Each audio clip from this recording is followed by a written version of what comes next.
쓰시는 그 한 사람 되기 원합니다. 하나님, 우리가 무엇을 하기보다 더 중요한 것, 그것은 바로 주님 앞에 내가 어떤 자인가 언제나 우리의 내면을 살펴보게 하시되 정결하게 하시고 정직하게 하시고 또 겸손하게 하시고 무엇보다도 주님의 귀한 마음을 품은 자 될 수 있기를 주님 원합니다. 오늘도 말씀을 통하여서 우리 심령에 들려주시는 하나님의 그 섬세한 소리를, 그 미세한 주님의 음성을 듣는 귀한 시간 되도록 주님 도우소서. 예수님의 이름으로 간절히 기도합니다. 아멘. 오늘 본문을 보며 말씀 제목을 이렇게 정했습니다. 그 누군가에게 바나바 같이, 그 하나님께 바나바 같이. 언제나 사람은요, 하나님과의 관계, 또 이웃과의 관계, 그리고 내 자신과의 관계가 중요하다고 그랬죠. 오늘 성경에 보면 내 자신과의 관계는 기록되어져 있지 않지만 두 관계만큼은 분명하게 기록되어져 있습니다. 하나는 나는 그 누군가에게 바나바와 같아야 되겠다. 또 우리 하나님께 내가 바나바 같은 사람이 되어야 되겠다. 그럼 그것이 어떤 삶인가? 성경은 우리에게 소개하고 있습니다. 첫 번째는요, 사울을 대하는 초대교회 교인들과 헬라파 유대인들의 모습, 특별히 사도 바울을 대하는 예루살렘 교인들의 모습을 우리는 볼 수 있습니다. 오늘 본문의 상반절이 이렇게 시작되어지죠. 사울이 어디로 갑니까? 예루살렘으로 가서. 오늘 본문만 보면 말이죠, 사울이 주님을 만나서 그리스도인이 된 직후 다메섹에서 곧장 예루살렘으로 간 것처럼 보이지만 여러분, 사실 그렇지 않습니다. 여러분 잘 알다시피 우리가 다메섹 도상에서 그 빛 가운데 사울이 주님을 만났잖아요. 그리고 어떤 과정이 있었냐면 갈라디아서 1장 17절에서 18절에 이렇게 표현되어 있습니다. 함께 읽어볼게요. 또 나보다 먼저 사도된 자들을 만나려고 내가 어디로 갔어요? 예루살렘으로 가지 않았다는 거예요. 다메섹에서 내가 빛 가운데 주님을 만난 뒤에 사도 바울이 곧바로 예루살렘으로 가지 않고 어디로 갔습니까? 아라비아로 갔다가 그랬다가 다시 다메섹으로 돌아왔어요. 그 다음에 18절에 보니까 그 후 얼마 만에 3년 만에 내가 게바를 방문하려고. 여기서 말하는 게바는 누구일까요? 베드로를 말하는 거죠. 베드로를 방문하려고 그 다음 예루살렘에 올라가서, 이 예루살렘에 3년 후에 올라간 그 대목이 오늘 사도행전 9장 26장으로 이어지는 겁니다. 그래서 예루살렘에 올라가서 그와 함께 15일 동안 머무는 동안 이렇게 되어 있죠. 그러니까 다메섹에서 회심한 사건이라고 한번 표현해 볼까요? 사울이 다메섹에서 회심한 사건과 그리고 예루살렘의 방문 사이에는 얼마만큼의 시간이 있는 거예요? 그렇습니다. 3년의 시차가 있는 겁니다. 그러니까 3년이라고 하는 시간은 어떤 시간이었는가? 하나님을 만난 뒤에 사울이 아라비아 광야에서 홀로 하나님을 독대하는 시간을 가졌어요. 스스로 겸손해지고 또 스스로 익어가는 시간일 뿐만 아니라 분명 그의 마음 가운데 복음을 만나고 자신의 열심, 또 그 안에 있는 감격, 또 자신이 하고 싶은 일, 무엇보다도 복음 전하는 일, 그는 늘 회당에서 뭔가를 가르치는 사람이었으니까. 근데 이제껏 내가 가르쳤던 것이 다 잘못되었구나, 나 이제 비로소 깨닫고, 내가 이제 비로소 진리를 깨닫고 나 정말 잘 가르치고 싶다, 그런 마음이 그에게 있었었거든요. 하지만 그 모든 것들을 다 잠재웁니다. 그리고 절제합니다. 그러니까 하나님 제대로 만난 거 맞아요. 여러분, 성령의 열매 가운데 마지막 열매가 뭐죠? 절제잖아요. 그렇게 그가 하나님의 때를 기다리는 시간이었어요. 그리고 하나님의 귀한 말씀과 인도하심 따라 하나님의 때가 된 겁니다. 그리고 그가 그렇게 가고 싶었던 예루살렘에 가고자 하니 그 발걸음을 떼는 그의 첫걸음이 얼마나 설레었으며 또 얼마나 감회가 새로웠을까요? 3년 전 그의 모습을 생각해 보십시다. 성경에는요, 그의 눈에서 비늘이 벗겨졌다 이렇게 표현하고 있거든요. 그의 눈에 자아의 비닐을 뒤집어 쓰고 그리스도인들에 대한 박해를 자신에게 천직으로 여겼던 그가 자신의 신념에 빠져서 자기 자신을 숭배했던 자기 우상을 이제 철폐하고, 그리고 이제 그리스도 안에서 거룩한 하나님의 사람이 되어서 영광스럽게 주의 몸 된 자 그리스도인의 교인의 일원이 되어서 예루살렘을 방문하니 그의 마음이 얼마나 설레었을까요? 새 사람이 되어서 기쁨과 감격으로 예루살렘을 향했을 겁니다. 그런데요 여러분, 그 마음에 또 이런 마음도 있었을 거예요.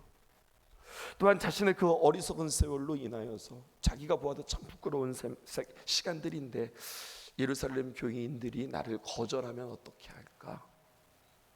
또 나는 내 안에 일어난 변화들, 내가 만난 그 주님을 어떻게 그들에게 설명할 수 있을까? 그 설명의 사람들은 납득하고 나를 받아줄 수 있을까? 기대도, 두려움도, 간절함도, 염려도, 복잡한 심경이 그 안에 있었을 거예요. 그의 마음은 분명 어렵고 무거웠을 것입니다. 그렇게 예루살렘에 도착했거든요. 그랬는데 어땠을까요? 역시 사도들과 교인들의 반응은요, 그를 환영해주고 품어주고 그리고 용납하기보다는 두려움과 염려와 거절이 예루살렘 교인들이 그를 향한 마음이었어요. 그게 26절에 기록되어 있습니다. 다시 볼게요. 사울이 예루살렘에 가서 제자들을 사귀고자 하였다. 그러나 어떻습니까? 다 이 사울을 두려워하여 그가 제자됨을 믿지 아니하였다. 아니 3년이라고 하는 세월 동안 그는 참 고대하면서 예루살렘 교회를 방문했는데 정말로 기도하면서 방문하지 않았겠어요? 근데 그에게 찾아온 답은 거절이었어요. 두려움이었어요. 신뢰하지 못함, 믿지 아니함이었어요. 나중에 기독교의 역사를 보면은요, 감히 이렇게 말할 수 있을까요? 우리 예수님을 제외하고 세계 역사의 가장 큰 세계 역사입니다. 기독교 역사뿐만 아니라 세계 역사에 가장 큰 영향력을 미친 사람을 꼽으라고 한다면 사도 바울을 꼽을 수 있어요. 역사가들은 말이죠, 사도 바울이 아시아가 아니라 유럽에 첫 발을 내디뎠을 때에 역사의 중심이 아시아에서 유럽으로 기울어졌다, 그렇게 평가할 정도예요. 이 부분 나중에 여러분들과 함께 또 다시 한번 살펴볼게요. 그런데 여러분, 이렇게 사도 바울이 위대한 사도로 쓰임받을 수 있었던 가장 결정적인 바탕이 있었으니, 여러분 26절에 보니까 다 두려워하고 그가 제자됨을 다 믿지 아니하였으나 27절이라고 하는 기초가 있었어요. 그게 바로 누구냐? 27절에 보니 다들 의심하고 두려워하고 믿지 못했는데 바나바가 데리고 사도들에게 갑니다. 그리고 그가 길에서 어떻게 주를 보았는지와 주께서 그에게 어떻게 말씀하신 일과 다메섹에서 그가 어떻게 예수의 이름으로 담대히 말하였는지를 사도 바울을 대신해서, 이 사울을 대신해서 바나바가 대신 다 대변해 주는 이야기가 오늘 성경에 기록되어져 있어요. 때로는 나의 마음을 내가 설명하기보다 그 누군가가 설명해 줄 때 훨씬 더 설득력이 있을 수 있습니다. 여러분, 십자가의 사람, 섬김의 사람 바나바가 사울을 사랑으로 돕지 않았다면 이 사도 바울은 말입니다, 실족하여서 교회를 떠났거나 무명의 전도자로서 변방에서 그냥 그렇게 사역을 하다가 그의 일생을 마쳤을런지도 모르겠습니다. 이 사도 바울이 이제 위대한 사람이 될 수 있었던 것은, 여러분 기억나십니까? 아나니아, 주님 앞에 거짓말했던 그 아나니아 말고 그에게 세례를 주었던 십자가의 사람 아나니아, 그리고 여러분들과 어제 살펴보았던 그를 도왔던 다메섹에 있었던 사람들, 그리고 오늘 섬김의 사람 바나바가 있었기 때문이에요. 핍박자 사울은 다메섹 도상에서 예수님을 만나고 회심한 뒤에 그는 전도자가 되었습니다. 그의 성격을 보면은요, 나중에도 보지만 그는 무척 강직한 성격의 사람이었어요. 그렇기 때문에 자기가 옳다고 믿는 것에는요, 심지어 목숨까지도 거는 사람이 바로 사도 바울이었습니다. 그러므로 때로는 그의 그 강직함과 그 열정 때문에 큰 공경에 빠지기도 했어요. 담대하게 예수님을 정말 거침없이 그리스도를 증거함으로 유대인들의 미움을 사고 때로는 죽임을 당하는 일들이, 죽임을 당할 뻔한 일들이 그에게 얼마나 많이 있었는지 모릅니다. 그렇다고 사도들이나 오늘 보니까 초대교회 교인들에게 환영받았던 것도 아니에요. 왜? 한때 무서운 핍박자 사울이었은지라 누구도 그 사울의 회심을 쉽게 믿으려 하지 않았다는 거죠. 바로 얼마 전까지만 해도 우리에게 정말 사랑스러웠던, 너무나도 귀했던 스데반 집사가 저 사람의 손에서 죽었기에 주동자 역할을 했고 수많은 기독교인들을 잡아서 옥에 가두고 죽이려고 했던 그 사울을 이 초대교회 교인들이 좋게 여길 리가 없다는 이야기입니다. 이것도 무슨 계략이 아니야? 이게 또 무슨 꿍꿍이 속이 아니야? 네가 누구라고 여기 들어와? 여러분, 그렇게 이야기할 수 있었을 거예요. 그때 사울을 믿어주고 사울을 대변한 사람이 있었으니 그게 바로 누구라고요? 바나바라고요. 바나바는 지난 모든 과거를 덮어준 사람이었습니다. 다 잊기로 한 사람입니다. 오직 사울 한 사람을 도와주려고 작정한 것처럼 보입니다. 그렇게 사도들에게 교인들을 소개해 주었어요. 그리고 사울과 계속해서 함께 있었던 자가 바나바입니다. 바나바가 원래 좋은 사람이라서 그런 거 아니에요. 바나바가 사울을 돕는 것은요, 많은 비난과 오해를 받을 만한 일이었고, 바나바에게는 아무런 유익이 없는 것이 아니라 오히려 여러분 사울 곁에 있는 것으로 그 바나바는 많은 불이익을 당하는 겁니다. 여기에 여러분 열매의 원리가 담겨져 있어요. 십자가 없이는 영광이 없다. 눈물이 없이는 열매를 맺어줄 수 없다. 수고와 자신의 헌신 없이는 아름다운 열매가 맺어질 수 없다. 사도 바울이요, 그냥 사도 바울이 된 것이 아니라 이렇게 자기 스스로 생명을 낳게 되어지는 귀한 역사, 그 누군가가 생명을 심었기 때문에 그 사울에게서 생명이 일어나는 이 놀라운 영적인 원리를 성경은 우리에게 이야기하고 있어요. 사실 우리는 사도행전의 독자로서 말입니다, 바나바가 사울을 돕는 것이 얼마나 어려운 일인가, 이것을 실감하기 어려운 것 같아요.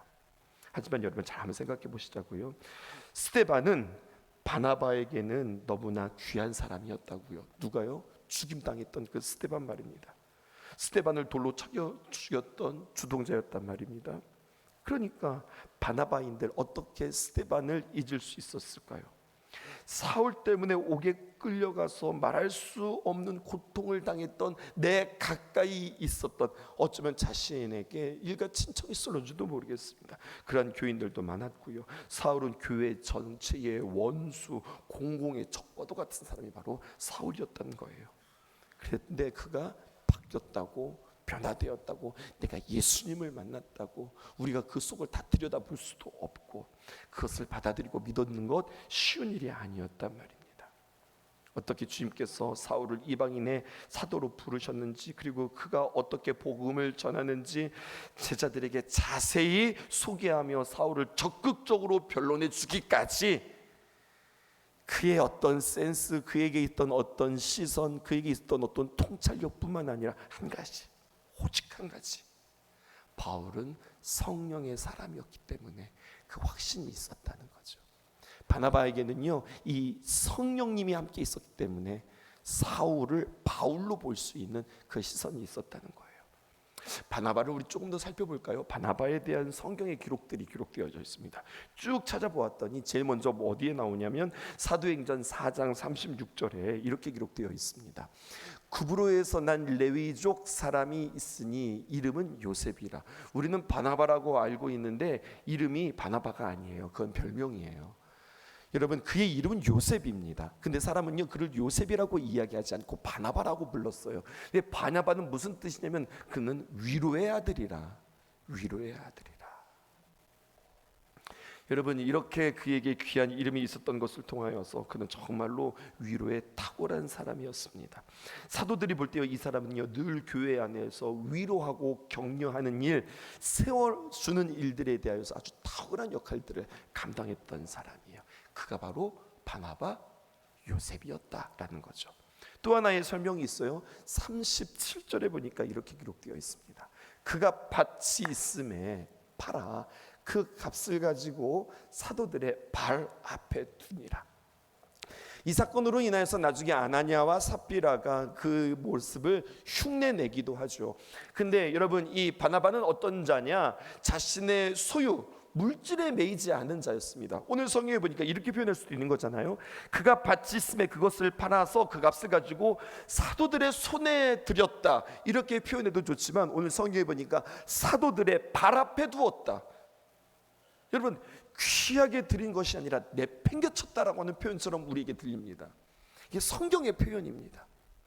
무슨 이야기냐면 그는 물질을 떠받친 자가 아니라 발 아래 내려놓을 줄 아는, 다시 말하여서 물질이 어떤 위치에 있는지를 정확하게 알 수 있었던 사람이 바나바입니다. 자신의 모든 소유 전부를 하나님 앞에 드리는 그 헌신이 그에게 있었던 사람입니다. 이유는요, 어렵고 가난한 사람들에게 먹을 것을 나눠주는 일을 위하여서 교회가 사용하라고 그렇게 가져온 거예요. 사람이 좋아서 할 수 있는 일 아니라고 저는 계속해서 강조하고 싶어요. 성품이 좋아서, 인품이 좋아서 이런 것이 아니라 오직 한 가지, 성령 충만하지 않고는요 이것을 감당할 수 없는 겁니다. 바나바는 성령 충만한 사람이에요. 바나바가 철저히 예수님의 마음을 가진 사람이었기 때문에 사울을 사랑으로 대할 수 있고요, 그리고 결국 사울을 사도 바울이 되어지는 그 놀라운 초석이 되어지는 일들을 그가 감당한 겁니다. 바나바는요 사울에게만 꼭 그런 사람이 아니었습니다. 마가라고 하는 사람도 그는 열심히 세워주었습니다. 나중에 함께 살펴보겠지만 사도행전 15장에 보면 마지막으로 바나바가 등장하게 되어지는데, 여러분, 이걸 재미있다고 봐야 되는지 놀랍다고 봐야 되는지, 아니면 어떻게 이럴 수가 있지, 이럴 수도 있구나라고 생각하는데, 이 바울과 바나바가 싸웁니다.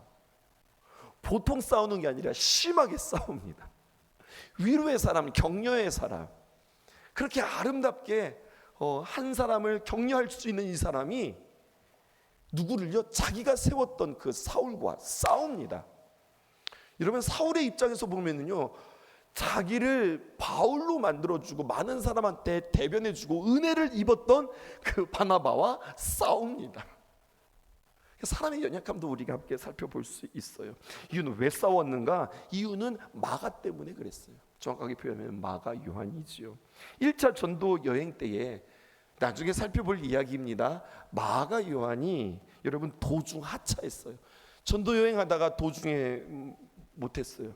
이유는 아직 젊은 나이기에 그 여정이 너무 힘들었을런지도 모르겠어요. 일단 그것으로 인해서 이 선교의 일정에, 선교의 계획에, 그리고 선교팀에 큰 타격을 입히게 되었습니다. 그리고 어찌저찌 해서 1차 전도 여행이 마치고 2차 전도 여행이 시작되어질 무렵 마가를 데리고 가냐 안 데리고 가냐, 이게 이제 논의가 되어지는 겁니다. 바나바는요 어떻게 합니까? 다시 한번 그가 하나님 앞에 귀한 사람으로 설 수 있도록 다시 한번 기회를 주자, 데리고 가자, 꼭 함께 동행하자, 그렇게 이야기하는 것이 바나바였어요. 그런데요 사도 바울은요 길이길이 뛰는 겁니다. 안 된다는 거죠. 하나님의 귀한 복음 전도에 단 하나의 일말의 어떤 방해도 있어서는 안 된다고, 마가를 데려갈 수 없다고 그렇게 이야기합니다. 아직 마가는 준비되지 않은 사람이고 문제를 일으키는 사람이고 우리에게 힘이 되기보다 짐이 되는 사람이기에 데려갈 수 없다. 결국은요 누가 이겼냐면 사울이 이긴 듯합니다. 이 바울은 말입니다, 이 마가를 데려가지 않기로 결정하고 결국 바나바는 마가에게 기회를 주어서 바울과 따로 그 자리에서 바나바와 바울은 헤어지게 되어지고, 그래서 바나바는 이 마가를 데리고 따로 전도 여행을 떠나게 되는 이야기가 성경에 기록되어져 있어요. 바울은 바나바가 자신에게 그렇게까지 도왔던, 어찌 보면 바울이 바울 되어질 수 있도록 성령의 역사다움으로 가장 고온한 사람이 바나바인데, 바나바는 바울과 갈라서기까지 하면서 여러분 이 마가를 세우고 배려했던 자입니다. 그 후에 마가가 어떻게 했느냐? 잘했어요.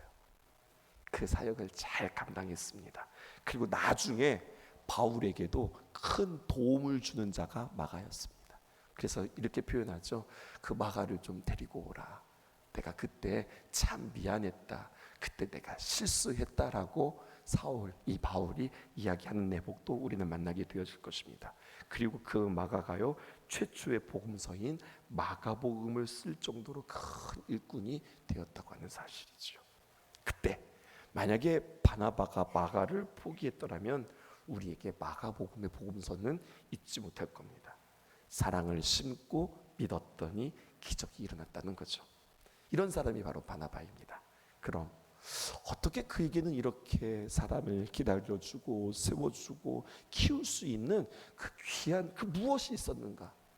바나바에게는 뭐가 있는 거지? 성령의 사람이라고 하는데, 그러면 성령의 사람이라고 하는 것의 구체적인 표현은 무엇일까? 여러분, 이겁니다. 오늘 이게 가장 중요한 표현입니다. 오직 그 사람을 만나잖아요. 그러면 그 사람 안에 있는 예수님만 보았던 사람이에요. 놀라운 겁니다. 마가를 보면 여러분, 마가의 그 유약함과 어림과 미숙함과 아직 성숙하지 못함, 그의 겉모습을 보는 게 아니라, 여러분, 분명한 사실은 마가도 예수님을 사랑하는 사람이잖아요. 마가도 그 마음 가운데 예수님을 영접한 사람이잖아요. 그것 보는 거예요. 여러분, 그 안에 예수님만 본다는 이야기는 뭔 줄 아세요? 예수님이 하신다. 예수님이 일하신다. 사람이 하는 것이 아니라 우리 주님이 하시는 거다. 이것을 볼 줄 아는 사람이었습니다. 동일합니다. 사울이요, 그 사울이 바울이 되었어요. 그럼 바나바는 무엇을 보았을까요? 그 바울의 열정, 그 바울이 배웠던 그 학식, 그리고 그의 언변, 그리고 그의 어떤 모든 것 아닙니다. 딱 한 가지 본 겁니다. 그 사람 안에 있는, 그 바울이 만났던, 다메섹 도상에서 만났던 예수님이 그 안에 있구나. 그러면 주님이 일하신다. 주님이 그 안에 있으면, 예수님이 그 안에 있으면 결국 주님이 빛 가운데로 인도하신다. 주님께서 열매 맺게 하신다. 이것을 볼 줄 아는 사람이었습니다. 29절에서 31절 볼게요. 또 주 예수의 이름으로 담대히 말하고 헬라파 유대인들과 함께 말하며 변론하니 그 사람들이 죽이려고 힘쓰거늘. 지금 바울은요, 오직 예수님에 대해서 담대히 이야기합니다. 30절에 형제들이 알고 가이사랴로 데리고 내려가서 다소로 보내니라. 31절 그리하여 온 유대와 갈릴리아 사마리아 교회가 평안하여 든든히 서가고 주를 경외함으로 성령의 위로로 진행하여 수가 더 많아지더라. 막 복음을 전하는데 이러다가 바울이 죽게 되었어요. 죽게 생긴 거예요. 그래서 형제들이 알고 그를 끄집어다가 가이사랴로 데리고 가고 또 다소로 보냈어요. 근데 그것이 그냥 끌려간 것이 아니라 그곳에서도 또 열심히 하나님의 귀한 복음을 전하자 어떤 일들이 일어나느냐. 유대와 갈릴리와 사마리아 교회가 평안하여지고 든든히 서가 주를 경외함으로 성령의 위로로 진행하여서 수가 더 많아졌다. 성령의 역사가 일어나는 모습을 보게 되었습니다. 어떻게 이것이 가능했다고요? 오직 바나바는 하나만 보았다고요. 그 안에 있는 예수 그리스도, 그 사람 안에 있는 예수 그리스도, 그것만 보았습니다.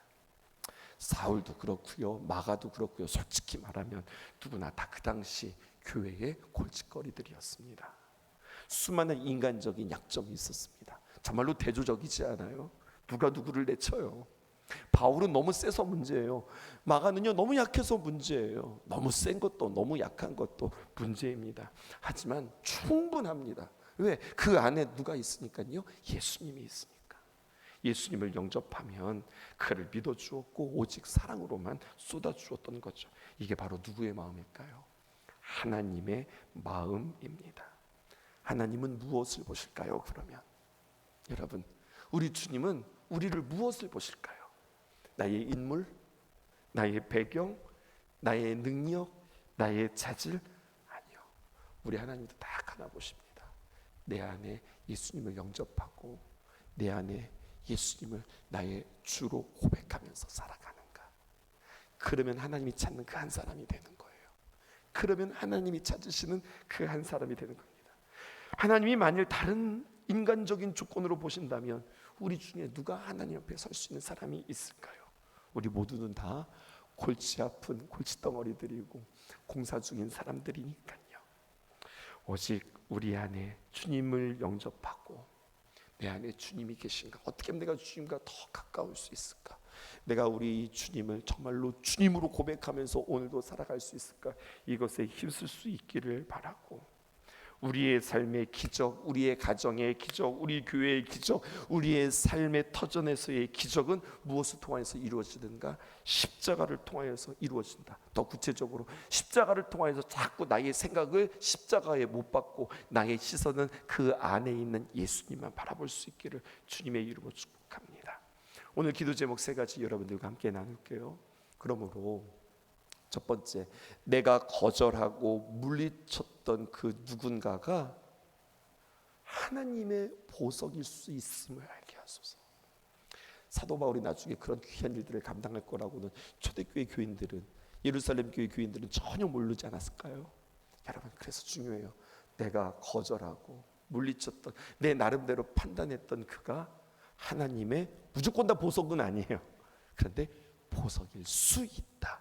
그 가능성이 있었으면 좋겠습니다. 두 번째, 사람에게는 위로와 힘이 되는 바나바와 같이, 하나님께는요 중보하는 바나바와 같이 사랑과 기도가 함께 갈 수 있는 저와 여러분들 되어지기 원하고요.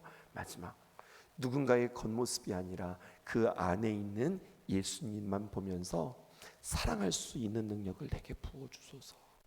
여러분, 볼 수 있는 안목도 주님께서 우리에게 주셔야 되고요, 사랑도요 하나님께서 주셔야 하는 거예요. 꼭 기억하세요. 우리가 사랑할 수 있는데 그것은 감정적인 사랑이에요. 그리고 그 사랑은 왔다 갔다 하기도 하고요, 길지 못해요. 주님은 우리에게 말씀합니다. 그 사랑의 능력을 공급받아 사랑하라. 그런 저와 여러분들 되어지기를 주님의 이름으로 축복합니다. 기도하겠습니다.